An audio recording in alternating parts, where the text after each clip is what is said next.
আসসালামু আলাইকুম। আশা করি যে যেখানে আছেন সবাই ভালো আছেন, আমরাও ভালো আছি। সকালের এরকম আবহাওয়াটা সবারই ভালো লাগে। দেখেন, এই যে বৃষ্টি হলো, একটু কাদা পানি, তারপর এরকম সুন্দর আকাশ, দেখতে ভালোই লাগে, মন খারাপও লাগে। কেন জানি এরকম আবহাওয়া দেখলে বেশি হয় মন খারাপ, কিন্তু তারপরও বাচ্চা কাচ্চা নিয়ে সময়টা কেটেই যায়। আমি নতুন ইউটিউবার, আমার অনেক কিছু ভুল হতে পারে, হয় ভুল, আমার অনেকই ভুল হয়। তো সবাই আমাকে ক্ষমা করে দেবেন। আর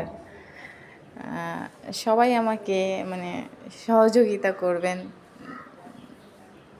যাতে আমি কিছু করতে পারি এজন্য।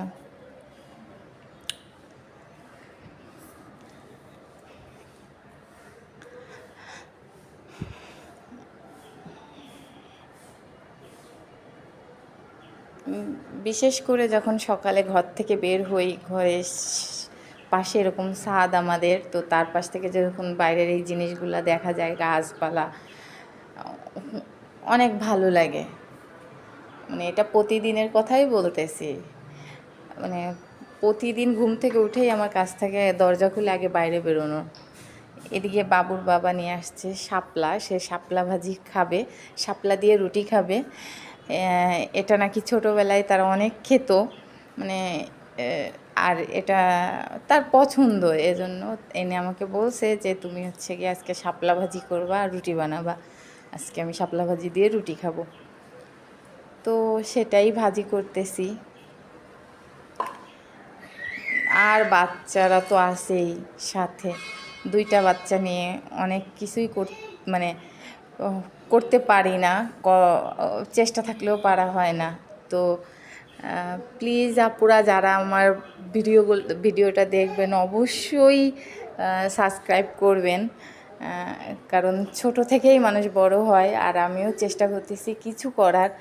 তো আপনারা সবাই আমাকে সাপোর্ট করবেন। আপনারা না করলে আমরা কোথায় যাব?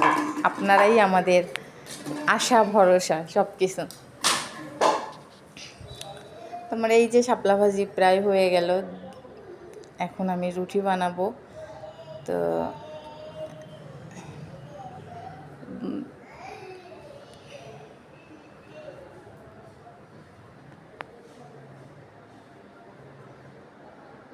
রুটি বানাবো।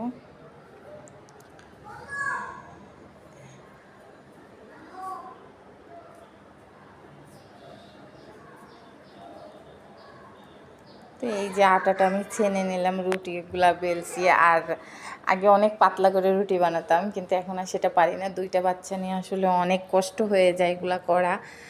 তো মোটা মোটা করে রুটি বানাই, কেউ খারাপ চোখে দেখবেন না। আর এই যে আমার শাপলা ভাজি রুটি, আর ওইটা হচ্ছে ননদের বাসা থেকে আমাদের হাঁসের মাংস পাঠাইছিল, তো সেটা এখন বাবুর বাবা, বাবু আর আমার ছোট ছেলে আমরা সবাই খাবো। আপনারা সবাই ভালো থাকবেন আশা করি, আমাদের জন্য দোয়া করবেন। আর আর কি বলবো, এ পর্যন্তই আজকে, আর কিছু বললাম না। আল্লাহ হাফেজ, সবাই আমাকে সাপোর্ট করবেন।